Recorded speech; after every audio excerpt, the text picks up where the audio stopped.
എല്ലാ പ്രിയപ്പെട്ട പ്രേക്ഷകർക്കും മിഡിൽ ഈസ്റ്റ് വാർത്തകളിലേക്ക് സ്വാഗതം. ആദ്യം തലക്കെട്ട്.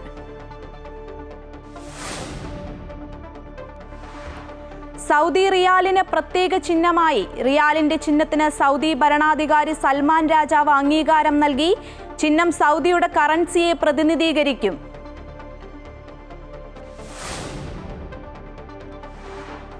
പൊതുസ്ഥലങ്ങളിൽ മാലിന്യം നിക്ഷേപിക്കുന്നവർക്കെതിരെ കർശന നടപടികളുമായി അബുദാബി നഗരസഭ.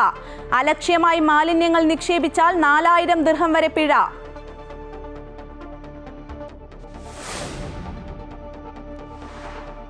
ബിസിനസ് ഓപ്പർച്യൂണിറ്റി വിസ പ്രഖ്യാപിച്ച് UAE. പദ്ധതി UAEയിലെ ബിസിനസ് സാധ്യതകൾ നിക്ഷേപകർ നേരിട്ട് മനസ്സിലാക്കാൻ.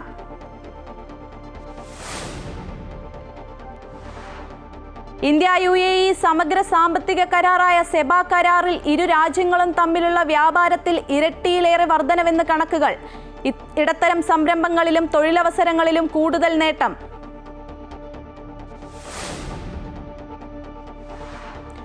കുവൈറ്റിൽ റമദാനോടനുബന്ധിച്ച് മാർക്കറ്റുകളിലും കടകളിലും പരിശോധന കർശനമാക്കുമെന്ന് വാണിജ്യ വ്യവസായ മന്ത്രാലയം. പരിശോധന സാധനങ്ങളുടെ ലഭ്യതയും വിലസ്ഥിരതയും ഉറപ്പുവരുത്തുന്നതിനായി.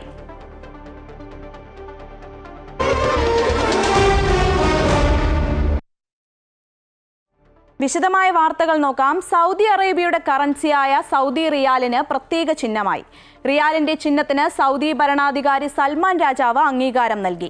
അറബിക് കാലിഗ്രാഫിയിൽ നിന്ന് പ്രചോദനം ഉൾക്കൊണ്ട് രൂപകൽപ്പന ചെയ്ത ചിഹ്നം സൗദിയുടെ കറൻസിയെ പ്രതിനിധീകരിക്കും. ഉയർന്ന സാങ്കേതിക മാനദണ്ഡങ്ങൾക്കനുസൃതമായി രൂപകൽപ്പന ചെയ്ത ദേശീയ സൗദി കറൻസി ചിഹ്നം രാജ്യത്തിന്റെ സമ്പന്നമായ സംസ്കാരത്തെയും പൈതൃകത്തെയും ഉൾക്കൊള്ളുന്നതാണ്. അറബിക് കാലിഗ്രാഫിയിൽ നിന്ന് പ്രചോദനം ഉൾക്കൊണ്ട ഒരു രൂപകൽപ്പനയോടെ ഈ ചിഹ്നം സൗദിയുടെ ദേശീയ കറൻസിയായ സാറിന്റെ പേര് ഉൾക്കൊള്ളുന്നതാണ്. എല്ലാ സാമ്പത്തിക വാണിജ്യ ഇടപാടുകളിലും സൗദി റിയാലിനെ പരാമർശിക്കുന്നത് ഈ ചിഹ്നം ഉപയോഗിക്കും. UAEയിലെ ബിസിനസ് സാധ്യതകൾ നേരിട്ട് മനസ്സിലാക്കാൻ നിക്ഷേപകർക്ക് അവസരം നൽകുന്ന ബിസിനസ് ഓപ്പർച്യൂണിറ്റി വിസ UAE പ്രഖ്യാപിച്ചു. 180 ദിവസം കാലാവധിയുള്ളതാണ് വിസ. 60, 90, 120 ദിവസം കാലാവധിയുള്ള സിംഗിൾ അല്ലെങ്കിൽ മൾട്ടിപ്പിൾ എൻട്രി വിസകളാകും അനുവദിക്കുക. UAEയിൽ ഒരു വർഷത്തിൽ പരമാവധി 180 ദിവസം വരെ താമസിക്കാം. നിക്ഷേപം നടത്താൻ തിരഞ്ഞെടുക്കുന്ന ബിസിനസ്സുമായി ബന്ധപ്പെട്ട യോഗ്യതകൾ അപേക്ഷകർക്ക് ഉണ്ടായിരിക്കണം. 6 മാസം സാധ്യതയുള്ള പാസ്പോർട്ടും മടക്കയാത്രാ ടിക്കറ്റും അപേക്ഷയ്ക്കൊപ്പം നൽകണം. UAEയിൽ കവറേജുള്ള ഇൻഷുറൻസ് അപേക്ഷകർക്ക് ഉണ്ടായിരിക്കണമെന്ന് UAE federal authority of identity, citizenship, customs and port security അറിയിച്ചു. പൊതുസ്ഥലങ്ങളിൽ മാലിന്യം നിക്ഷേപിക്കുന്നവർക്കെതിരെ കർശന നടപടികളുമായി അബുദാബി നഗരസഭ. അലക്ഷ്യമായി മാലിന്യങ്ങൾ നിക്ഷേപിച്ചാൽ 4000 ദിർഹം വരെ പിഴയൊടുക്കേണ്ടി വരുമെന്ന് അധികൃതർ വ്യക്തമാക്കി. സിഗരറ്റ് കുറ്റികൾ പൊതുയിടങ്ങളിൽ വലിച്ചെറിഞ്ഞാൽ ആദ്യ തവണ 500 ദിർഹവും, രണ്ടാം തവണ 1000 ദിർഹവും, മൂന്നാം തവണയും പിടിക്കപ്പെട്ടാൽ 3000 ദിർഹവും പിഴയൊടുക്കേണ്ടി വരും. ചവറ്റുകുട്ടകൾക്ക് പുറത്ത് മാലിന്യം നിക്ഷേപിച്ചാൽ 500 ദിർഹമാണ് പിഴ. ഇത് ആവർത്തിച്ചാൽ 1000, 2000 ദിർഹം വീതം പിഴ ഒടുക്കേണ്ടി വരും. നഗര സൗന്ദര്യത്തെ ബാധിക്കും വിധം ബാൽക്കണിയിൽ വസ്തുക്കൾ സൂക്ഷിക്കുക, വസ്ത്രങ്ങൾ ഉണക്കാനിടുക, പൊതുനിരത്തുവക്കിലെ പച്ചപ്പ് നശിപ്പിക്കുക, പൊതുസ്ഥലങ്ങളിൽ കിടന്നുറങ്ങുക എന്നീ നിയമങ്ങൾക്കും കനത്ത പിഴ ഒടുക്കേണ്ടി വരും. ഇന്ത്യയും UAEയുമായുള്ള സമഗ്ര സാമ്പത്തിക കരാർ നിലവിൽ വന്നിട്ട് 3 വർഷങ്ങൾ പൂർത്തിയായി. ഇരു രാജ്യങ്ങളും തമ്മിലുള്ള വ്യാപാരത്തിൽ ഇരട്ടിയിലേറെ വർധനവാണ് കരാർ കൊണ്ടുണ്ടായത് എന്ന് കണക്കുകൾ വ്യക്തമാക്കുന്നു. ഇരു രാജ്യങ്ങളിലുമുള്ള ചെറുകിട ഇടത്തരം സംരംഭങ്ങൾക്ക് കൂടുതൽ അവസരങ്ങൾ ലഭിക്കാനും കൂടുതൽ തൊഴിലവസരങ്ങൾ സൃഷ്ടിക്കാനും സെബ കരാർ കൊണ്ട് സാധിച്ചു. സമഗ്ര സാമ്പത്തിക പങ്കാളിത്ത കരാർ യാഥാർത്ഥ്യമായതോടെ ഇന്ത്യ UAE വ്യാപാര ബന്ധം കൂടുതൽ ദൃഢമായിരിക്കുന്നു. ഇരട്ടിയിലേറെ വളർച്ചയാണ് സെബ കരാറിന് ശേഷം ഇരു രാജ്യങ്ങളും തമ്മിലുള്ള വ്യാപാര ഇടപാടുകളിൽ ഉണ്ടായത്. 2021 സാമ്പത്തിക വർഷത്തിലെ $4330 കോടി നിന്നും 2024 സാമ്പത്തിക വർഷത്തിൽ $8370 കോടി വ്യാപാരം വർദ്ധിച്ചുവെന്ന് കണക്കുകൾ വ്യക്തമാക്കുന്നു. ഇന്ത്യയിൽ നിന്നും UAEയിലേക്കുള്ള എണ്ണ ഇതര കയറ്റുമതി 2023-24 സാമ്പത്തിക വർഷത്തിൽ $2740 കോടി 25.6% വളർച്ചയാണ് ഇത് കാണിക്കുന്നത്. $2.57 ബില്യൺ സ്മാർട്ട് ഫോണുകളും ഇന്ത്യ UAE-യിലേക്ക് കയറ്റുമതി ചെയ്തു. രത്നങ്ങൾ, ആഭരണങ്ങൾ, ഇലക്ട്രിക് മെഷീനറികൾ, പഴം, പച്ചക്കറി ഉൽപ്പന്നങ്ങൾ, വസ്ത്രങ്ങൾ, സുഗന്ധവ്യഞ്ജനങ്ങൾ എന്നിവയും പ്രധാന കയറ്റുമതി വസ്തുക്കളിൽ പെടുന്നു. കരാറിൽ ഒപ്പുവെച്ചതു മുതൽ ഇരു രാജ്യങ്ങളുടെയും സർക്കാരുകൾ കയറ്റുമതിക്കാർ നേരിടുന്ന വെല്ലുവിളികളെക്കുറിച്ച് നിശ്ചിത ഇടവേളകളിൽ ചർച്ചകൾ നടത്തിയെന്നും ഉന്നതതല യോഗങ്ങളിലൂടെയും ഉദ്യോഗസ്ഥർ തമ്മിലുള്ള സാങ്കേതിക ചർച്ചകളിലൂടെയും വെല്ലുവിളികൾ പരിഹരിക്കാൻ ശ്രമിച്ചുവെന്നും കേന്ദ്ര സർക്കാർ വാർത്താക്കുറിപ്പിൽ വ്യക്തമാക്കി. 2024 ഫെബ്രുവരിയിൽ പ്രധാനമന്ത്രി ഉദ്ഘാടനം ചെയ്ത ദുബായിലെ ഭാരത് മാർട്ട് പോലുള്ള സംരംഭങ്ങളും സെപാ കരാറിന്റെ വിജയത്തിന് ഉദാഹരണമാണ്. ചെറുകിട ഇടത്തരം സംരംഭങ്ങൾ പ്രോത്സാഹിപ്പിക്കുക, കൂടുതൽ തൊഴിലവസരങ്ങൾ സൃഷ്ടിക്കുക എന്നീ ലക്ഷ്യങ്ങളും ഇന്ത്യ UAE സമഗ്ര സാമ്പത്തിക പങ്കാളിത്ത കരാർ കൊണ്ട് സാധ്യമായി. Amrita news, Dubai. കുവൈറ്റിൽ റമദാൻ മാസത്തോടനുബന്ധിച്ച് സാധനങ്ങളുടെ ലഭ്യതയും വിലസ്ഥിരതയും ഉറപ്പുവരുത്തുന്നതിനായി മാർക്കറ്റുകളിലും കടകളിലും തീവ്രമായ പരിശോധന നടത്തുമെന്ന് വാണിജ്യ വ്യവസായ മന്ത്രാലയം. വിലസ്ഥിരത, അടിസ്ഥാന സാധനങ്ങളുടെ ലഭ്യത, നിയന്ത്രണങ്ങളോടുകൂടിയുള്ള കടകളുടെ പ്രതിബദ്ധത, ഉപഭോക്താക്കളുടെ അവകാശങ്ങൾ സംരക്ഷിക്കുന്നതിന് സഹായിക്കുക, വിലകൃത്രിമം, വർദ്ധിച്ച ഡിമാൻഡ് ചൂഷണം എന്നിവയുടെ ഏതെങ്കിലും രീതികൾ തടയുക എന്നിവയാണ് പരിശോധന കൊണ്ട് ലക്ഷ്യമിടുന്നതെന്ന് വാണിജ്യ വ്യവസായ മന്ത്രാലയത്തിലെ വാണിജ്യ നിയന്ത്രണ വകുപ്പ് ഡയറക്ടർ ഫൈസൽ അൽ അൻസാരി പറഞ്ഞു. കൺട്രോൾ ഡിപ്പാർട്ട്മെന്റ് നടത്തിയ പരിശോധനാ പര്യടനത്തിൽ ഈത്തപ്പഴവും കാപ്പിയും വിൽക്കുന്ന കടകളും ഉൾപ്പെട്ടിരുന്നു. ഉൽപ്പന്നങ്ങൾക്ക് വ്യക്തമായ വില പതിപ്പിക്കാത്തതും ചില സാധനങ്ങളുടെ ഉത്ഭവരാജ്യത്തെ സംബന്ധിച്ച ഡാറ്റയുടെ അഭാവവും ഉൾപ്പെടെയുള്ള നിയമലംഘനങ്ങൾ കണ്ടെത്തിയെന്നും അദ്ദേഹം അറിയിച്ചു.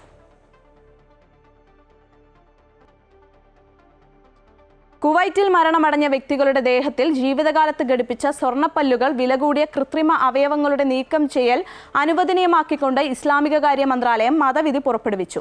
മന്ത്രാലയത്തിലെ ശരീഅത്ത് ഗവേഷണ വിഭാഗം അസിസ്റ്റന്റ് അണ്ടർ സെക്രട്ടറി തുർക്കി അൽ മുതൈരിയാണ് മതവിധി പുറപ്പെടുവിച്ചത്.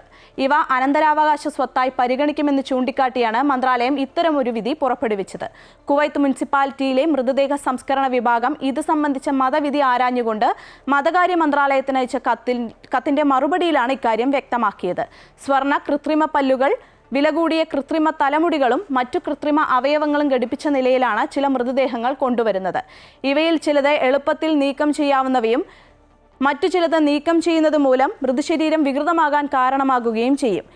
ചിലരുടെ ബന്ധുക്കൾ ഇവ നീക്കം ചെയ്യാൻ ആവശ്യപ്പെടാറുണ്ടെന്നും ഇത് സംബന്ധിച്ച മതവിധി നൽകണമെന്നുമായിരുന്നു മുനിസിപ്പൽ അധികൃതർ അയച്ച കത്തിലെ ഉള്ളടക്കം. മരിച്ച വ്യക്തിയുടെ കൃത്രിമ അവയവങ്ങൾ വില കൂടിയ വസ്തുക്കളല്ലെങ്കിൽ അവ മൃതദേഹത്തിൽ നിന്ന് നീക്കം ചെയ്യാതെ മറവു ചെയ്യണമെന്നും, എന്നാൽ ഇവ വില കൂടിയ വസ്തുക്കളാണെങ്കിൽ മൃതദേഹത്തിന് കേടുപാടുകൾ വരുത്താത്ത രീതിയിൽ അഴിച്ചുമാറ്റുന്നത് അനുവദനീയമാണ് എന്നാണ് ഇസ്ലാമിക കാര്യ മന്ത്രാലയത്തിന്റെ മറുപടി.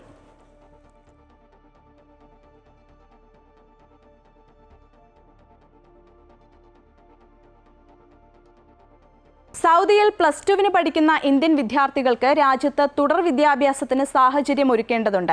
അടുത്ത പാർലമെന്റിൽ ഈ വിഷയം ഉന്നയിക്കുമെന്ന് ഷാഫി പറമ്പിൽ ജിദ്ദയിലെ വാർത്താ സമ്മേളനത്തിൽ പറഞ്ഞു. മക്കയിലെ ഇന്ത്യൻ വിദ്യാർത്ഥികളുടെ പഠനവുമായി ബന്ധപ്പെട്ട് മക്കയിൽ സ്കൂൾ സ്ഥാപിക്കാനുള്ള വിഷയത്തിൽ ജിദ്ദയിലെ കോൺസുലർ ജനറലുമായി ചർച്ച ചെയ്തതായി MP പറഞ്ഞു. പാതിവില തട്ടിപ്പ് പ്രതികൾ വാഗ്ദാനങ്ങളുമായി തന്റെ മുന്നിലും വന്നിരുന്നു. ജനപ്രതിനിധികൾ മണ്ഡലത്തിലെ ജനങ്ങൾക്ക് പ്രയോജനം ലഭിക്കുമെന്ന ധാരണയിൽ പലപ്പോഴും ഇടപെടാറുണ്ട്. നല്ലത് പ്രതീക്ഷിച്ച് ഇടപെടുന്ന പല കാര്യങ്ങളും പലപ്പോഴും ദോഷം ചെയ്യാറുണ്ട്. അറിഞ്ഞുകൊണ്ട് ഒരു ജനപ്രതിനിധിയും തട്ടിപ്പിന് കൂട്ടുനിന്നു എന്ന് വിശ്വസിക്കുന്നില്ലെന്നും ഷാഫി പറഞ്ഞു. OICC പ്രസിഡന്റ് ഹക്കീം പാറയ്ക്കൽ, ആസാദ് പോരൂർ, ഷരീഫ് അറയ്ക്കൽ, രാധാകൃഷ്ണൻ കാവുമ്പായി, സഹീർ മഞ്ഞലി, അലി തേക്കുതോട് തുടങ്ങിയവരും വാർത്താസമ്മേളനത്തിൽ പങ്കെടുത്തു.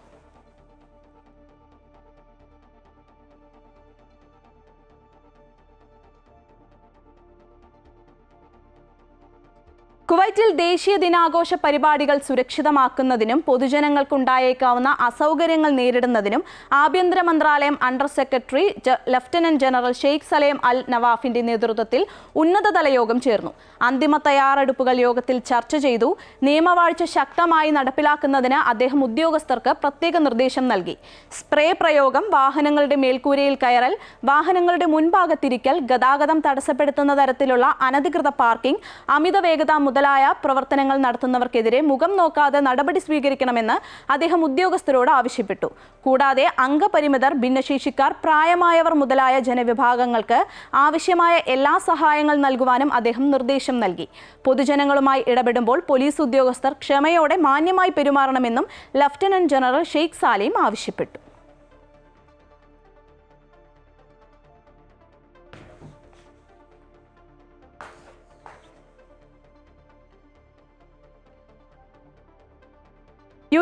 പ്രമുഖ റീറ്റെയിലറായ ലുലു ഗ്രൂപ്പ് റമദാൻ പ്രമാണിച്ചുള്ള പ്രത്യേക ഓഫറുകൾ പ്രഖ്യാപിച്ചു. ലുലു സ്റ്റോറുകളിൽ വിവിധ വിഭാഗത്തിലുള്ള 5500-ലേറെ ഉൽപ്പന്നങ്ങൾക്ക് 65% വരെ വിലക്കുറവിൽ ഉപഭോക്താക്കൾക്ക് ലഭ്യമാക്കുമെന്ന് Lulu group CEO Faisy Rupawala, global director MA Saleem എന്നിവർ വാർത്താസമ്മേളനത്തിൽ അറിയിച്ചു.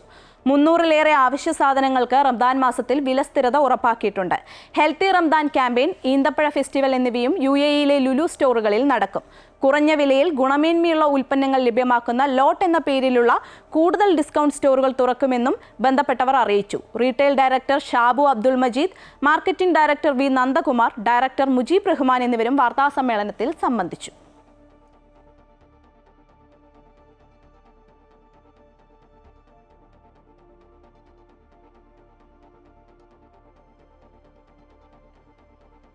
എല്ലാ വർഷത്തേക്കാളും നന്നായിട്ട് നമ്മൾ റമദാൻ്റെ പ്രൊമോഷൻസ് വർക്കൗട്ട് ചെയ്യുന്നുണ്ട്. അപ് ടു 65% നമ്മൾ പ്രൊഡക്റ്റുകൾ ഡിസ്കൗണ്ട് ചെയ്യുന്നുണ്ട്. മോർ ദാൻ 5000 പ്രൊഡക്ട്സുകൾ നമ്മൾ ഡിസ്കൗണ്ടിൽ പോകുന്നുണ്ട്. അത് ഓരോ സമയത്തിനനുസരിച്ച് നമ്മൾ പ്രൊഡക്റ്റുകൾ ഇങ്ങനെ മാറ്റിക്കൊണ്ടിരിക്കും. വാർത്തകൾ നോക്കാം. കടുത്ത സാമ്പത്തിക പ്രതിസന്ധിക്കിടെ ഡൽഹിയിലെ പ്രതിനിധി KV തോമസിന്റെ യാത്രാഭത്തയും ഹൈക്കോടതിയിലെ സർക്കാർ അഭിഭാഷകരുടെ ശമ്പളവും കുത്തനെ കൂട്ടാൻ നടപടി. KV തോമസിന്റെ യാത്രാഭത്ത ബജറ്റിൽ പറഞ്ഞ 5 ലക്ഷത്തിൽ നിന്ന് 11.5 ലക്ഷമാക്കി ഉയർത്താനാണ് പൊതുഭരണ വകുപ്പിന്റെ ശുപാർശ. PSC അംഗങ്ങളുടെ ശമ്പളം ഭീമമായ തോതിൽ വർദ്ധിപ്പിച്ച മന്ത്രിസഭാ തീരുമാനത്തിൽ വിമർശനം ഉയരുമ്പോഴാണ് വീണ്ടും ഇഷ്ടക്കാർക്ക് ശമ്പള വർധനവ് നൽകുന്നത്. വിവിധ മേഖലകളിൽ വിനിയോഗിക്കാൻ പണമില്ലാതെ ക്ഷേമ പെൻഷൻ ഉൾപ്പെടെ കുടിശ്ശിക ഉള്ളപ്പോഴാണ് സർക്കാർ യഥേഷ്ടം ശമ്പളവും ആനുകൂല്യങ്ങളും മറ്റിടങ്ങളിൽ അനുവദിക്കുന്നത്. സർക്കാരിന്റെ ഡൽഹിയിലെ പ്രതിനിധി KV തോമസിന്റെ പ്രതിവർഷ യാത്രാബത്ത ഇരട്ടിയിലധികം ഉയർത്താൻ ശുപാർശ. 5 ലക്ഷം രൂപയായിരുന്നു കഴിഞ്ഞ ബജറ്റിൽ KV തോമസിന്റെ യാത്രാബത്ത നീക്കിവെച്ചത്. എന്നാൽ 6.5 ലക്ഷം രൂപ കഴിഞ്ഞ വർഷം ചെലവായെന്ന് ചൂണ്ടിക്കാട്ടിയാണ് ഇത് കുത്തനെ ഉയർത്തി 11.5 ലക്ഷമാക്കാൻ പൊതുഭരണ വകുപ്പ് ധനവകുപ്പിന് ശുപാർശ നൽകിയിരിക്കുന്നത്. ഓണറേറിയമായി വൻതുക പ്രതിവർഷം ലഭിക്കുന്നതിന് പുറമെയാണ് ഇത്രയേറെ യാത്രാബത്തയും നൽകുന്നത്. പ്രൈവറ്റ് സെക്രട്ടറിയും ഡ്രൈവറും ഉൾപ്പെടെ 5 പേഴ്സണൽ സ്റ്റാഫാണ് KV തോമസിനുള്ളത്. ഇതോടൊപ്പം ഹൈക്കോടതിയിലെ സർക്കാർ അഭിഭാഷകർക്കും ശമ്പളം ഉയർത്തി. സ്പെഷ്യൽ പ്ലീഡർക്ക് 1,20,000 രൂപയിൽ നിന്ന് 1,50,000 ഉയർത്തി.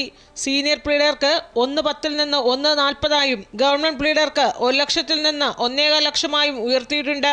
3 വർഷത്തെ മുൻകാല പ്രാബല്യത്തോടെയാണ് വർധനവ്. PSC ചെയർമാന്റെയും അംഗങ്ങളുടെയും ശമ്പളം ഭീമമായി വർദ്ധിച്ചതിലെ വിമർശനം കെട്ടടങ്ങും മുമ്പാണ് ഇഷ്ടക്കാർക്ക് വീണ്ടും ശമ്പള ആനുകൂല്യങ്ങൾ വർദ്ധിപ്പിച്ച് ഉത്തരവായിരിക്കുന്നത്. അതേസമയം PSC അംഗങ്ങളുടെ ശമ്പള വർധനവിൽ മുൻകാല പ്രാബല്യം നൽകിയിട്ടില്ല.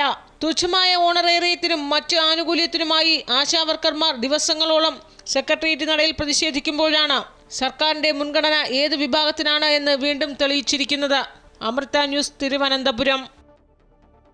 സാമൂഹ്യ സുരക്ഷാ ക്ഷേമനിധി പെൻഷൻ ഗുണഭോക്താക്കൾക്ക് 1 ഗഡു പെൻഷൻ കൂടി അനുവദിച്ചു. ഇതിനായി 812 കോടി അനുവദിച്ചതായി ധനകാര്യമന്ത്രി KN ബാലഗോപാൽ അറിയിച്ചു. 62 ലക്ഷത്തോളം പേർക്കാണ് 1600 രൂപ വീതം ലഭിക്കുന്നത്. അടുത്ത ആഴ്ചയിൽ ഗുണഭോക്താക്കൾക്ക് പെൻഷൻ ലഭിച്ചു തുടങ്ങും. 26.62 ലക്ഷം പേരുടെ ബാങ്ക് അക്കൗണ്ടുകളിൽ തുകയെത്തും. മറ്റുള്ളവർക്ക് സഹകരണ ബാങ്കുകൾ വഴി വീട്ടിലെത്തി പെൻഷൻ കൈമാറും. തദ്ദേശ ചട്ട ഭേദഗതി കമ്മിറ്റിയുടെ ശുപാർശകൾ അംഗീകരിക്കാൻ തീരുമാനിച്ച സർക്കാർ. ലൈസൻസ് ചട്ടങ്ങളിൽ കാര്യമായ മാറ്റമുണ്ടാകും. വ്യവസായ സംരംഭങ്ങൾക്ക് ഇളവ് നൽകും. കാറ്റഗറി 1-നുള്ള വ്യവസായ സംരംഭങ്ങൾക്ക് പഞ്ചായത്ത് രജിസ്ട്രേഷൻ മാത്രം മതിയെന്നും ലൈസൻസ് നൂലാമാലകൾ ഉണ്ടാകില്ലെന്നും മന്ത്രി MB രാജേഷ് അറിയിച്ചു. പുതിയകാല ബിസിനസ്സുകാർക്ക് ഗുണം ലഭിക്കുന്ന തരത്തിലുള്ള മാറ്റമാണ് വരുത്തുകയെന്ന് മന്ത്രി പറഞ്ഞു. ബ്രൂവറിക്ക് വേണ്ടിയാണോ മാറ്റമെന്ന മാധ്യമപ്രവർത്തകരുടെ ചോദ്യത്തോട് പ്രതികരിക്കാൻ മന്ത്രി തയ്യാറായില്ല. ഫാക്ടറികൾ പോലുള്ള സംരംഭങ്ങളെ കാറ്റഗറി 1 വിഭാഗമായും വാണിജ്യ വ്യാപാര സേവന സംരംഭങ്ങളെ കാറ്റഗറി 2 വിഭാഗമായിട്ടും തരംതിരിക്കും. വ്യവസായ മേഖലയിൽപ്പെട്ട കാറ്റഗറി 1 സംരംഭങ്ങൾക്ക് പഞ്ചായത്തുകളുടെ ലൈസൻസിന് പകരം രജിസ്ട്രേഷൻ സംവിധാനം ഏർപ്പെടുത്താൻ. രജിസ്ട്രേഷൻ ഫീസൊക്കെ ഉണ്ടാവും. തദ്ദേശ സ്ഥാപനങ്ങൾക്ക് വരുമാനത്തിൽ നഷ്ടമുണ്ടാവില്ല. പക്ഷേ ഒരനുമതിയും പഞ്ചായത്തുകൾ നിഷേധിക്കാൻ പാടില്ല. നിബന്ധനകൾ ആവശ്യമാണെങ്കിൽ നിബന്ധന നിർദ്ദേശിച്ചുകൊണ്ട് അനുമതി നൽകാം. അതാണ്. അല്ല, ഇലപ്പുള്ളി ആയിട്ട് ഇതിന് യാതൊരു ബന്ധമില്ല. പാലക്കാട് എലപ്പുള്ളിയിലെ ബ്രൂവറി ഒരു കാരണവശാലും സമ്മതിക്കില്ലെന്ന് പ്രതിപക്ഷ നേതാവ് വി ഡി സതീശൻ. ബ്രൂവറി വിഷയത്തിൽ മുഖ്യമന്ത്രിയുമായി സംവാദം നടത്താൻ തയ്യാറാണെന്നും സമയവും തീയതിയും സർക്കാർ അറിയിച്ചാൽ മതിയെന്നും അദ്ദേഹം പറഞ്ഞു. CPIയെ സാധാരണ AKG സെന്ററിൽ വിളിച്ചാണ് അധിക്ഷേപിച്ചിരുന്നതെങ്കിൽ ഇത്തവണ MN സ്മാരകത്തിലെത്തിയാണ് CPM അധിക്ഷേപിച്ചത്.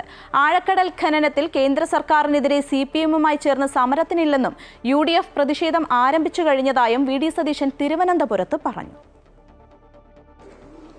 പാലക്കാട് ജില്ലയിലെ എലപ്പുള്ളിയിൽ ബ്രൂവറി ആരംഭിക്കാനുള്ള ക്യാബിനറ്റ് തീരുമാനത്തിൽ ഞങ്ങൾ ശക്തിയായി പ്രതിഷേധിക്കുന്നു. ഒരു കാരണവശാലും എലപ്പുള്ളിയിൽ ബ്രൂവറി അനുവദിക്കാൻ പ്രതിപക്ഷം സമ്മതിക്കില്ല. രണ്ട്, സാധാരണ CPIയെ AKG സെന്ററിൽ വിളിച്ചു വരുത്തിയാണ് അപമാനിക്കാറുള്ളത്. ഈ പ്രാവശ്യം MN സ്മാരകത്തിൽ തന്നെ പോയി CPI അപമാനിച്ച സംഭവമാണ് ഈ ബ്രൂവറി വിഷയത്തിലുണ്ടായത്. നിലപാടില്ലാത്ത പാർട്ടിയായി CPI മാറി.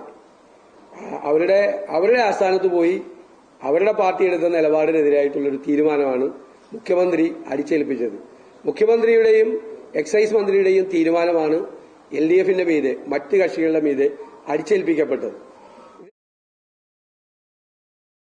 ബ്രൂവറിയുമായി മുന്നോട്ടു പോകുന്നത് സർക്കാരിന്റെ അന്ത്യം കുറിക്കലാകുമെന്ന് മുസ്ലിം ലീഗ് ദേശീയ ജനറൽ സെക്രട്ടറി PK കുഞ്ഞാലിക്കുട്ടി. കൊക്കക്കോളയെ ഓടിച്ച നമ്മൾ ബ്രൂവറിയെ കൊണ്ടുവരിക എന്നത് വിരോധാഭാസമാണ്, അത് തെറ്റായ സന്ദേശമാണ് നൽകുന്നതെന്നും PK കുഞ്ഞാലിക്കുട്ടി കോഴിക്കോട് പറഞ്ഞു. വേനൽ കടുക്കുകയാണ്. പാലക്കാട് ജില്ലയിലൊക്കെയുള്ള വിവരം മനസ്സിലാവും. കാരണം അവിടുത്തെ കുടിവെള്ളം അതിരൂക്ഷമായ പ്രശ്നത്തിലേക്ക് പോയിക്കൊണ്ടിരിക്കുകയാണ്. ഈ സമയത്ത് ബ്രൂവറിയേറ്റ് മുന്നോട്ട് പോവുക എന്ന് പറഞ്ഞാൽ അത് ഈ ഗവൺമെൻറ്റിൻ്റെ യാത്രയുടെ അന്ത്യം കുറിക്കലാവും. വളരെ ജനദ്രോഹ നടപടിയാണ് അത്. കൊക്കക്കോലൻ്റെ കാര്യത്തിൽ ഒരു മൾട്ടിനാഷണൽ കമ്പനിയാണ് അതിനെ സമരം ചെയ്ത് ഓടിച്ച നമ്മൾ ബ്രൂവറിയെ കൊണ്ടുവരിക എന്ന് പറയുന്നത് ഒരു വലിയ വിരോധാഭാസം തന്നെയാണ്. പാലക്കാട് എലപ്പുള്ളിയിലെ ബ്രൂവറി സംവാദത്തിൽ നിന്ന് എങ്ങനെ ഒഴിയാമെന്ന് കാരണം കണ്ടുപിടിക്കുകയാണ് പ്രതിപക്ഷ നേതാവ് വി ഡി സതീശൻ എന്ന് മന്ത്രി MB രാജേഷ്. തനിക്ക് പകരം മറ്റൊരാൾ വരുമെന്ന് പറയുന്നത് ശരിയല്ല. പ്രതിപക്ഷ നേതാവും മുൻ പ്രതിപക്ഷ നേതാവുമാണ് ആരോപണം ഉന്നയിച്ചത്. ആരോപണം ഉന്നയിച്ച 3 പേരും സംവാദത്തിന് വരട്ടെയെന്നും മന്ത്രി പറഞ്ഞു. ആരോപണത്തെക്കുറിച്ച് നമുക്ക് സംവാദമാവാം എന്ന് പറയുമ്പോൾ രണ്ടുപേരും പിന്മാറിയാൽ പകരം വേറൊരാൾ വരും എന്ന് പറയുന്നത് മര്യാദയാണ്. ഞാനൊരു കാര്യം പറഞ്ഞിട്ടുണ്ട്, വേണമെങ്കിൽ 3 പേരും വന്നോട്ടെ, വിരോധമില്ല. പക്ഷേ ഈ 2 പേരും ഉണ്ടാവണം. എനിക്ക് പകരം മറ്റൊരാൾ വരും എന്ന് പറഞ്ഞാൽ പറ്റില്ല. 3 പേരും വരുന്നതിൽ വിരോധമില്ല. പഞ്ചായത്ത് ചട്ടത്തിലെ ഭേദഗതി എലപ്പുള്ളിയിലെ മദ്യനിർമ്മാണശാലയ്ക്ക് അനുമതി നൽകാനാണെന്ന് കോൺഗ്രസ് പ്രവർത്തക സമിതി അംഗം രമേശ് ചെന്നിത്തല. പദ്ധതിക്ക് പഞ്ചായത്തിന്റെ അനുമതി വേണ്ട എന്ന ഭേദഗതി മദ്യക്കമ്പനികളെ സഹായിക്കാനാണെന്നും മുഖ്യമന്ത്രി തയ്യാറായാൽ താനോ പ്രതിപക്ഷ നേതാവോ സംവാദത്തിനുണ്ടാകുമെന്നും അദ്ദേഹം കൂട്ടിച്ചേർത്തു. ഇവിടെ ഭരണഘടനാ ഭേദഗതിയിലൂടെ രാജ്യത്തെ പഞ്ചായത്തുകൾക്ക് നൽകിയ അധികാരം ഓരോന്നോരോന്നായി അവർ കവർന്നെടുക്കുകയാണ്. അതിൻ്റെ അവസാനത്തെ ഉദാഹരണമാണിത്. ഇത് ചെയ്യുന്നത് ഈ ഒയാസിസ് എന്ന് പറയുന്ന മദ്യനിർമ്മാണ കമ്പനിയെ സഹായിക്കാനും ആ പ്ലാന്റ് കൊണ്ടുവരാനും വേണ്ടിയാണ് ചെയ്യുന്നത്. ഇനി അവർ ഒത്തിരി നിയമങ്ങൾ മാറ്റേണ്ടി വരും. തണ്ണീർത്തട നിയമം മാറ്റേണ്ടി വരും, ഭൂപരിഷ്കരണ നിയമം മാറ്റേണ്ടി വരും. ഇതൊന്നും ചെയ്താലും അവിടുത്തെ ജനങ്ങൾ ഈ കമ്പനി അവിടെ മദ്യനിർമ്മാണം സ്ഥാപിക്കാൻ ജനങ്ങൾ അനുവദിക്കില്ല എന്ന് എനിക്ക് പറയാനുള്ളത്. പാലക്കാട് ബ്രൂവറി സ്ഥാപിക്കാനുള്ള സർക്കാർ തീരുമാനം പിൻവലിക്കണമെന്ന് CSI സഭ. വിഷയത്തിൽ സർക്കാർ ജനവികാരം മാനിക്കണമെന്ന് CSI മധ്യ കേരള മഹാ ഇടവക ബിഷപ്പ് മലയിൽ സാബു കോശിച്ചെറിയാൻ ആവശ്യപ്പെട്ടു. മദ്യശാല സ്ഥാപിക്കുന്നത് കേരളത്തിന് ദോഷകരമാണ് എന്നാണ് ക്രൈസ്തവ സഭകളുടെ നിലപാട്. ബ്രൂവറി വിഷയത്തിൽ ക്രൈസ്തവ സഭകളുടെ കൂട്ടായ ചർച്ചകൾ നടക്കുമെന്നും ബിഷപ്പ് പറഞ്ഞു. തീർച്ചയായിട്ടും ഗവൺമെൻറ് ഇതിൽ നിന്ന് പിന്മാറണം. ജനവികാരം ഗൗരവമായി എടുക്കേണ്ടതാണ്. അതിനെ മാനിച്ച് ഈ തീരുമാനത്തിൽ നിന്ന് പിന്തിരിയണമെന്ന് തന്നെയാണ് ആവശ്യപ്പെടുന്നത്. സർക്കാരിനെതിരെ മുണ്ടക്കൈ ചൂരൽമല ഉരുൾപൊട്ടൽ ദുരന്തബാധിതരുടെ ജനകീയ സമിതി സമരത്തിലേക്ക്. ദുരന്തമുണ്ടായി 7 മാസമായിട്ടും ഗുണഭോക്താക്കളുടെ പൂർണ്ണ ലിസ്റ്റ് പുറത്തുവിടാൻ വൈകുന്നു എന്നാണ് പരാതി. വയനാട് കളക്ട്രേറ്റിന് മുന്നിൽ ഏകദിന ഉപവാസമിരിക്കാനും തീരുമാനമായി. ജനകീയ സമിതിയും പഞ്ചായത്തും ചേർന്ന് സർക്കാരിന് ലിസ്റ്റ് സമർപ്പിച്ചിട്ടും അന്തിമ ലിസ്റ്റ് വൈകുന്നുവെന്നാണ് ജനകീയ സമിതിയുടെ ആരോപണം. ദുരന്തം നടന്ന് 7 മാസം പിന്നിട്ടു. അന്തിമ പട്ടിക പുറത്തിറങ്ങാത്തതിൽ ദുരന്തബാധിതർ ആശങ്കയിലാണ്. ടൗൺഷിപ്പിന്റെ ആദ്യഘട്ട ഗുണഭോക്തൃ പട്ടിക പുറത്തിറക്കിയെങ്കിലും തങ്ങൾക്ക് വീടുകൾ കിട്ടുമോ എന്ന് ആശങ്കപ്പെടുന്ന ദുരന്തബാധിതരുണ്ട്. തുടക്കത്തിൽ ഏകദിന ഉപവാസമാണ് ഉദ്ദേശിക്കുന്നതെന്നും അതിനപ്പുറത്തേക്കുള്ള സമരപരിപാടികൾ വേണ്ടിവന്നാൽ ആസൂത്രണം ചെയ്യുമെന്നും ജനകീയ സമിതി വ്യക്തമാക്കി. ഞങ്ങൾ സമരം തീരുമാനിച്ചത് ഇപ്പോൾ നമുക്കറിയാം, ഉരുൾപൊട്ടിയിട്ട് 7 മാസത്തോളമായി. 7 മാസത്തോളമായിട്ട് ഇതുപോലെ പൂർണ്ണമായിട്ടുള്ള ഒരു ഗുണഭോക്തൃ ലിസ്റ്റ് പബ്ലിഷ് ചെയ്യാൻ സർക്കാരിന് കഴിഞ്ഞിട്ടില്ല. അതിൽ വലിയ രീതിയിലുള്ള ആശങ്ക ഞങ്ങൾക്കുണ്ട്. കാരണം ഈ ഫുള്ളി വാഷ് ഔട്ടായ വീടുകളുടെ കണക്ക് മാത്രമാണ് ഇപ്പോൾ പുറത്ത് വന്നിട്ടുള്ളത്. അത് ഏത് സാഹചര്യത്തിലും അത് വരുന്നുള്ളത്, അവർക്ക് വീട് കിട്ടുന്നുള്ളത് എല്ലാവർക്കും അറിയാം. പക്ഷേ അതിൻ്റെ അപ്പുറത്തേക്ക് ഈ മത്തായി സാർ ലൈനിൻ്റെ അകത്തുള്ളതും അതിൻ്റെ അപ്പുറത്ത് പുറത്തുള്ള കുറച്ച് ആശങ്കയുള്ള വീടുകളുണ്ട്. ഇതെല്ലാം കൃത്യമായിട്ട് ഞങ്ങളൊരു കണക്ക് കൊടുത്തിട്ടുണ്ട്. അപ്പോൾ ഇത് വെച്ച് വെരിഫൈ ചെയ്തിട്ട് അവർക്ക് ഏറ്റവും പെട്ടെന്ന് ചെയ്യാൻ കഴിയുന്നതാണ്. പക്ഷേ ഇതുവരെ ചെയ്തില്ല. അതിൻ്റെ ഒരു ആശങ്കയും അതോടൊപ്പം തന്നെ ഈ എൽസ്റ്റൺ എസ്റ്റേറ്റിൽ 5 സെൻറ്റ് ഭൂമിയാണ് ഇവർ പറഞ്ഞിട്ടുള്ളത്, സർക്കാർ പറഞ്ഞിട്ടുള്ളത്. അത് 10 സെൻറ്റ് ആക്കണമെന്ന് ഞങ്ങൾ മുമ്പേ പറഞ്ഞിട്ടുണ്ട്. പക്ഷേ അതിനും ഒരു തീരുമാനം ഇതുവരെ വന്നിട്ടില്ല. ഈ മെയിൻ ആവശ്യങ്ങളാണ് നമ്മൾ സർക്കാർ മുമ്പിലേക്ക് വെക്കാൻ പോകുന്നത്. നെടുമ്പാല എസ്റ്റേറ്റിലേതുപോലെ എൽസ്റ്റൺ എസ്റ്റേറ്റിലും 10 സെന്റ് ഭൂമിയിൽ വീട് നിർമ്മിക്കണമെന്ന ജനകീയ സമിതിയുടെ ആവശ്യവും സർക്കാർ ഇതുവരെ പരിഗണിച്ചിട്ടില്ല. ഇരു എസ്റ്റേറ്റുകളും ഒന്നിച്ചേറ്റെടുത്ത് പുനരധിവാസം വേഗത്തിലാക്കണമെന്നും ജനകീയ സമിതി ആവശ്യപ്പെടുന്നു. അതേസമയം ഉരുൾപൊട്ടലിൽ തകർന്ന മുണ്ടക്കൈ ചൂരൽമല മേഖലയുടെ പുനർനിർമ്മാണത്തിനായി 529.50 കോടി രൂപയാണ് കേന്ദ്രം വായ്പയായി നൽകിയത്. ഈ സാമ്പത്തിക വർഷം തന്നെ ഉപയോഗിക്കണമെന്ന നിബന്ധനയോടെയാണ് വായ്പ അനുവദിച്ചിരുന്നത്. ഇതിനെതിരെ സംസ്ഥാന സർക്കാരും രംഗത്ത് വന്നിട്ടുണ്ട്. അമൃത ന്യൂസ്, വയനാട്. ഡൽഹിയെ നയിക്കാൻ വീണ്ടും വനിതാ മുഖ്യമന്ത്രി. രേഖാ ഗുപ്ത മുഖ്യമന്ത്രിയായി സത്യപ്രതിജ്ഞ ചെയ്തു. രേഖാ ഗുപ്തയ്ക്കൊപ്പം 6 മന്ത്രിമാരും സത്യപ്രതിജ്ഞ ചെയ്ത് അധികാരമേറ്റു. പ്രധാനമന്ത്രി നരേന്ദ്രമോദി ഉൾപ്പെടെയുള്ള പ്രമുഖ നേതാക്കൾ ചടങ്ങിൽ പങ്കെടുത്തു. ഡൽഹിയുടെ 4ാമത്തെ വനിതാ മുഖ്യമന്ത്രിയായാണ് രേഖാ ഗുപ്ത സത്യവാചകം ചൊല്ലി അധികാരമേറ്റത്. मैं रेखा गुप्ता ईश्वर की शपथ लेती हूँ कि मैं विधि द्वारा स्थापित भारत के संविधान के प्रति सच्ची श्रद्धा और निष्ठा रखूंगी. ഡൽഹി രാംലീല മൈതാനത്ത് നടന്ന ചടങ്ങിൽ ലഫ്റ്റനന്റ് ഗവർണർ VK സക്സേന മുഖ്യമന്ത്രിക്കും മന്ത്രിമാർക്കും സത്യവാചകം ചൊല്ലിക്കൊടുത്തു. പർവേഷ് സാഹിബ് സിംഗ്, ആശിഷ് സൂദ്, മജീന്ദർ സിംഗ് സിർസ, രവീന്ദർ ഇന്ദ്രാജ് സിംഗ്, കപിൽ മിശ്ര, പങ്കജ് കുമാർ എന്നിവരും രേഖാ ഗുപ്തയ്ക്കൊപ്പം അധികാരമേറ്റെടുത്തു. 27 വർഷത്തിനു ശേഷം ഒരു BJP മുഖ്യമന്ത്രി ഡൽഹിയിൽ അധികാരമേൽക്കുന്നത് BJPക്കും അഭിമാന മുഹൂർത്തമാണ്. ചടങ്ങിൽ പ്രധാനമന്ത്രി നരേന്ദ്രമോദി, അമിത് ഷാ, രാജ്നാഥ് സിംഗ്, JP നദ്ദ അടക്കം കേന്ദ്രമന്ത്രിമാരും വിവിധ NDA മുഖ്യമന്ത്രിമാരും സന്നിഹിതരായിരുന്നു. വിവിധ മതാചാര്യന്മാരും പൗരപ്രമുഖരും പങ്കെടുത്തു. സുരക്ഷിത ഡൽഹിക്കാണ് തന്റെ മുൻഗണനയെന്ന് മുഖ്യമന്ത്രി രേഖാ ഗുപ്ത പ്രതികരിച്ചു. पहली प्राथमिकता जो दिल्ली से के लिए हमने कमिटमेंट्स की हैं अपनी सरकार की ओर से, उन सारी कमिटमेंट्स को पूरा करना. ജനങ്ങൾക്ക് നൽകിയ എല്ലാ വാഗ്ദാനങ്ങളും പാലിക്കുമെന്നും സ്ത്രീകൾക്കായുള്ള പദ്ധതികൾക്ക് മുൻഗണന നൽകുമെന്നും രേഖാ ഗുപ്ത ഉറപ്പു നൽകുന്നു. News desk, Amrita TV. വനിതാ ശാക്തീകരണം വിളിച്ചോതുന്ന കർമ്മയോഗിനി സംഗമം അടുത്ത മാസം 3 കന്യാകുമാരിയിൽ നടക്കും. നാഗർകോവിൽ അമൃത യൂണിവേഴ്സിറ്റി ക്യാമ്പസിൽ നടക്കുന്ന സംഗമത്തിൽ സദ്ഗുരു ശ്രീ മാതാ അമൃതാനന്ദമയി ദേവിയുടെ സാന്നിധ്യത്തിൽ രാഷ്ട്രീയ സ്വയംസേവക സംഘം സർ കാര്യവാഹ് ദത്തോത്രേയ ഹൊസബാളെ മുഖ്യപ്രഭാഷണം നടത്തും. തിരുവനന്തപുരം, തമിഴ്നാട് എന്നിവിടങ്ങളിൽ നിന്നുമായി 1.5 ലക്ഷം സ്ത്രീകൾ സംഗമത്തിൽ പങ്കെടുക്കും. തമിഴ്നാട്ടിൽ നിന്നുള്ള 1.5 ലക്ഷം വനിതകളെ പങ്കെടുപ്പിച്ചുകൊണ്ട് കർമ്മയോഗിനി സംഗമത്തിനാണ് കന്യാകുമാരി വേദിയാകാൻ പോകുന്നത്. മഹാറാണി അഹല്യാഭായി ഹോൾക്കറുടെ 300ാം ജന്മവാർഷികവും രാഷ്ട്രീയ സ്വയംസേവക സംഘത്തിന്റെ 100ാം വാർഷികത്തിന്റെയും പശ്ചാത്തലത്തിലാണ് കർമ്മയോഗിനി സംഗമം നടക്കുന്നത്. മാർച്ച് 3-ാം തീയതി കന്യാകുമാരി ജില്ലയിലെ നാഗർകോവിൽ അമൃത യൂണിവേഴ്സിറ്റി ക്യാമ്പസിൽ സദ്ഗുരു ശ്രീ മാതാ അമൃതാനന്ദമയി ദേവിയുടെ സാന്നിധ്യത്തിൽ നടക്കുന്ന സംഗമത്തിൽ രാഷ്ട്രീയ സ്വയംസേവക സംഘം സർ കാര്യവാഹ് ദത്താത്രേയ ഹൊസബോള മുഖ്യപ്രഭാഷണം നടത്തുമെന്ന് ഭാരവാഹികൾ അറിയിച്ചു. കന്യാകുമാരിയിൽ മാർച്ച് 2-ാം തീയതി വൈകുന്നേരം 3 മണിക്ക് അമൃത യൂണിവേഴ്സിറ്റി ക്യാമ്പസിൽ 50,000-ത്തിലധികം വനിതകളെ പങ്കെടുപ്പിച്ചുകൊണ്ടുള്ള ഒരു വലിയ വനിതാ സമ്മേളനം, സംഗമം നടക്കുകയാണ്. ഒരു വലിയ വ്യക്തിത്വമായിട്ടുള്ള അഹല്യാഭായ് ഹോൾക്കറെ സമൂഹത്തിന് പരിചയപ്പെടുത്തുക എന്ന ഒരു ഉത്തരവാദിത്വവും ഒരു പശ്ചാത്തലവും ഈ സമ്മേളനത്തിനുണ്ട്. ഈ സമ്മേളനം മാതാ അമൃതാനന്ദമയി അമ്മയുടെ സാന്നിധ്യത്തിലാണ് ഈ സമ്മേളനം നടക്കുന്നത്. സമ്മേളനത്തിൽ മുഖ്യപ്രഭാഷണം നടത്തുന്നത് RSSന്റെ സർക്കാര്യവാഹായിട്ടുള്ള ശ്രീ ദത്താജി ഹൊസബാളയാണ്. നിഷ് യൂണിവേഴ്സിറ്റിയുടെ vice chancellor doctor Tessy Thomas ഈ സമ്മേളനത്തിന്റെ അധ്യക്ഷത അലങ്കരിക്കുന്നുണ്ടാകും. സ്ത്രീകളുടെ കൂട്ടായ സംരംഭമായ വൈഭവശ്രീയുടെ സിൽവർ ജൂബിലി ആഘോഷവും വനിതാ ശാക്തീകരണ പദ്ധതികളുടെ ഉദ്ഘാടനവും പരിപാടിയിൽ നടക്കും. ആധ്യാത്മിക രംഗത്തെ പ്രമുഖ വനിതകളെ കർമ്മയോഗിനി സംഗമത്തിൽ പാദപൂജ ചെയ്ത് ആദരിക്കും. രാജ്യത്തിനു വേണ്ടി സേവനമനുഷ്ഠിച്ച സ്ത്രീകളെ സംബന്ധിച്ച പുസ്തകങ്ങളും ചടങ്ങിൽ പ്രകാശനം ചെയ്യും. ജീവകാരുണ്യ പ്രവർത്തനങ്ങൾ നടത്തുന്നവരെയും സർഗപ്രതിഭകളെയും ധീരവനിതകളെയും ചടങ്ങിൽ ആദരിക്കും. മഹിളാ സമന്വയ സംസ്ഥാന സംയോജക അഡ്വക്കേറ്റ് ജി അഞ്ജനാദേവി, വിശ്വ ഹിന്ദു പരിഷത്ത് സംസ്ഥാന അധ്യക്ഷൻ വിജി തമ്പി, സേവാഭാരതി സംസ്ഥാന സെക്രട്ടറി വിജയൻ, മഹിളാ സമന്വയം ജില്ലാ സംയോജക ഡോക്ടർ ശ്രീകലാദേവി, നർത്തകി ഗായത്രി സുബ്രഹ്മണ്യം തുടങ്ങിയവർ തിരുവനന്തപുരത്ത് നടന്ന വാർത്താ സമ്മേളനത്തിൽ പങ്കെടുത്തു. അമൃത ന്യൂസ്, തിരുവനന്തപുരം.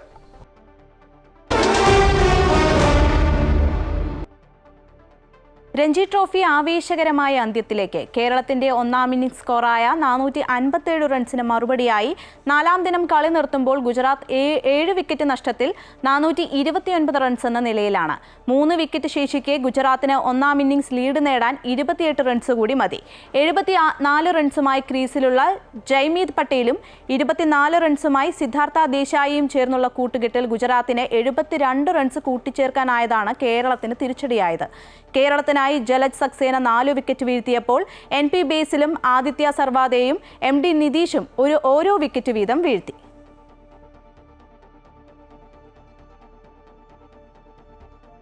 ഇതോടെ മിഡിൽ ഈസ്റ്റ് വാർത്തകൾ പൂർണ്ണമാകുന്നു. കൂടുതൽ വാർത്തകൾക്കും വീഡിയോകൾക്കുമായി അമൃത ന്യൂസ് യൂട്യൂബ് ചാനൽ സന്ദർശിക്കുക. നമസ്കാരം.